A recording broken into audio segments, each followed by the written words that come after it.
Welcome back to Life Leadership with Alex Urbina, right here in your hometown station, AM 1220 KHTS. Joining us in studio is a mother of four young, beautiful ladies, Sharon Rodriguez. She's in the hot seat today getting some coaching. What opened up for you? Well, when I started thinking about the expectations and that I'm really setting myself up for disappointment, that's a pattern that a lot of mothers will fall into because, well, they've always been annoying or they've always not done their jobs. And so as long as we continue to expect that, then we're going to get it. And so then we're doubly disappointed because it's not what we want, but it's been the pattern. And so so with my 18-year-old, or she'll be in a week, she started college today, and I realized that's one of the things that have shifted is I don't have any expectations for her, except for that she's going to be successful.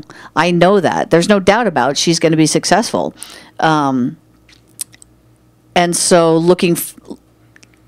I guess I changed somewhat. I guess I removed the expectations because her life is now hers. And it doesn't matter what I do or because she's stepped into that adult pathway. And so I can only encourage and support and guide. Awesome. I'm glad you're saying that. Yes, those are key words. This is what happens. So let me break this down for you. This is what happens in parenthood. When our kids are little, our job is to manage the outcome as much as possible, to control the outcome so that they don't hurt themselves, right? Right. So we set certain boundaries, certain guidelines, and we let them play around in this imaginary world that we feel that we can control, right? And they test the boundaries, and through the 7-year-old and 12-year-old and 13-year-old, as they start to get into teenagers, as parents, we don't reinvent ourselves as parents. As a parent of a teenager, your job now is to reinvent yourself or shift into now what's called like a coaching style. Right. Where you want to empower them and inspire them and build them up. Because right now, as a teenager, they want to start flapping their wings. Right. They want to start realizing that they're powerful. They want to start remembering that they can handle whatever they want. They're trying to remember who they are, that they're a powerful, creative being, and they can handle life in the future and all that stuff. But if you're trying to control the outcomes and you have certain expectations, how limiting are you being on their growth? Correct. And it was interesting when we moved back from Colorado, and all the girls got jobs at the local amusement park. My oldest kind of moved herself back into our apartment, and there wasn't enough room for us to begin with, and then to have another one, 20-year-old living in my living room, and I was like, okay, why? And so I finally got to the point where I was just, it wasn't working anymore. So I wrote her this kind, encouraging letter and said, you're becoming a young adult and you just need to go do it somewhere else. And I basically kicked her out. It was so hard. After I gave it to her, I went in my room and cried. And then she didn't talk to me for the first 3 days as she was moving out. And, it was very abrupt. And within like a few weeks, she found her own apartment. That's right. She's getting back and forth, driving. When we went to Colorado, she calls and says, "Is my bicycle up there? Can you? Because I don't think it came back in the move. Can you bring it?" And I'm like, "Oh my gosh!" Because she has to walk to the bus stop, then she can get around. And sometimes she's had to do that later in the evening now with her schedule shifting. And so she was smart enough to be proactive. And so I find myself being able to just encourage her and support her.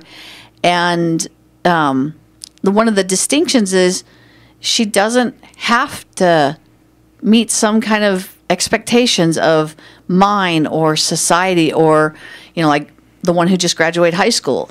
She had to graduate high school. That was an expectation. And, so I was riding her hard, which really didn't work. And then in the end, and especially moving halfway in her senior year, it didn't come until the very last 2 weeks when she realized, oh my gosh, I might not graduate if I don't pass this class. Then she came and I was able to kind of like coach her. But I had been telling her all these things for 6 months. Right. But she finally was ready for it, and I was able to say it and present it into a different way. Well, then you need to go talk to your teacher. I'd already told her that. But it was in a, she then was she was open in a for place. it. Yeah, then she was and in a place I think where I she was even open. said it differently too. It's like, you know what? Your teacher will help you. If you come and just say, I can't handle it, I've got to graduate. What do I need to do? Yeah. Yeah. And she did it. She did it. There you go. There you go. What a beautiful outcome. And so what I'm hearing is that you got to reinvent yourself as a mom. Yes. And you shifted into creating a space for your kids to develop their own confidence. Right. To develop their own belief that they're enough, that they can do it, that they're capable. And that's key here as a parent, especially with teenagers, is you have to start learning how to reinvent yourself and be their best champion, their best cheerleader, right. and stop the old pattern when they were little of telling them what to do and trying to manage the outcome. Doesn't work. It doesn't work. It shifts. Right. There's a transition there, and most parents aren't conscious enough to know what's going on. And so they find themselves now at age 16, 17, and that's where it starts to get difficult because the parents haven't figured out how to shift themselves. Because we're still talking to them like they're toddlers. That's right. That's right. Because you want to keep them safe, right? You want to keep them protected. Because we love our kids. Right. We don't want them to hurt. And it's out of that deep love that you have for your kid that you don't want them to suffer, right? Right. And so then when you don't want your kid to suffer, you're giving them things that they're not able to learn for themselves. And one of the things that you said about your daughter, when you said, I kicked her out, that's just a word that you created. You can create a new word and said, I took a stand for my daughter. You could choose a new word that empowers you. Right. But notice how you chose to interpret it as I kicked her out, right? That's what it felt like at first, that I was kicking her out.